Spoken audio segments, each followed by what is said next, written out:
பொன்னனையாள்ன்ற ஒரு தாசி பெண் இருந்தாங்களாம். எது திருப்புவனத்துல இருந்தாங்களாம். எம்பெருமான் எல்லாம் உள்ள சித்தரா போய் ரசவாதங்கள் செய்யறாரு.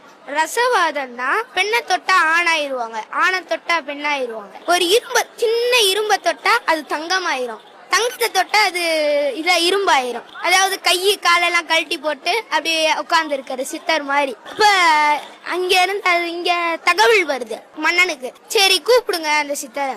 சித்தர் வரமாட்டாரு. நீங்க கோயிலுக்கு வா, என்ன பார்க்க நீ வா அப்படின்றாரு. அப்படியா சரின்னு மன்னனுக்கு கோபம் வந்தது. மன்னனோட பேச்ச மீறின உடனே மன்னன் வரான்.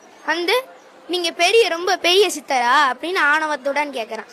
இது சித்தர் சிரிக்கிறார். இப்போ உனக்கு என்ன பண்ணணும்? இந்த கரும்பு அந்த கல்யாணைக்கு கொடு. அதே மாதிரி கரும்பை நீட்டுறாரு. அந்த கல்யாணை அதை எடுத்து சாப்பிடுது.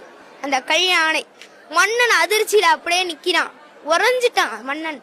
இவர் அப்படியே எந்திரிச்சு சிவன் சன்னதிக்குள்ள போயிடுறாரு. மன்னனுக்கு அப்படியே அதிர்ச்சி, என்னடா அது அதிர்ச்சியா அப்படியே ஆயிட்டான். இப்ப அப்புறம் நினைவுக்கு வந்த உடனே இந்த சித்தர் எங்க சிவன் சன்னதிக்குள்ள போனாரு, வீரர்களை கேட்டா கருவறைக்குள்ள போனாரு, ஆளை காணா. அப்பதான் அவனுக்கு புரியுது, எம்பெருமானே என்னுடைய தலக்கணத்தை அடக்கிறதுக்காக வந்திருக்காரு. உலகத்திலே இல்லாத ஒரே ஒரு அதிசயம் என்னன்னா, எந்த ஊர்லயும் வலது கால் ஆடி நடராஜர் கிடையாது. மதுரையில மட்டும்தான் வலது கால் தூக்கி ஆடி இருக்காரு வெள்ளியம்பல நடராஜர். சிதம்பரத்துல கூட இது கிடையாது, வலது கால் தூக்கி ஆடி இருக்காரு.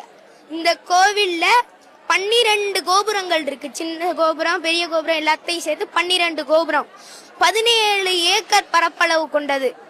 இந்த கோபுரங்களே ரொம்ப பழைய கோபுரம் இந்த கிழக்கு கோபுரம் தான். அம்மன் சுவாமி சன்னதி, அம்மன் சன்னதியும். மேற்கு கோபுரம் ரொம்ப உயரமான கோபுரம், 170 அடி உயரம் கொண்ட கோபுரம். இந்த கோபுரத்தை கட்டினது யாரு? சிராமலை செம்மந்தி மூர்த்தி செட்டியாரால் கட்டப்பட்டது மேற்கு கோபுரம். அது இவ்வளவு இந்த 1 இன்ச்சு நுட்பம் உள்ள ஒரு சிலைகள். கண்ணு, காது, மூக்கு, உடல், வயிறு எல்லாமே அந்த நுட்பமா செதுக்கி வச்சிருக்கான் அந்த கோபுரத்துல.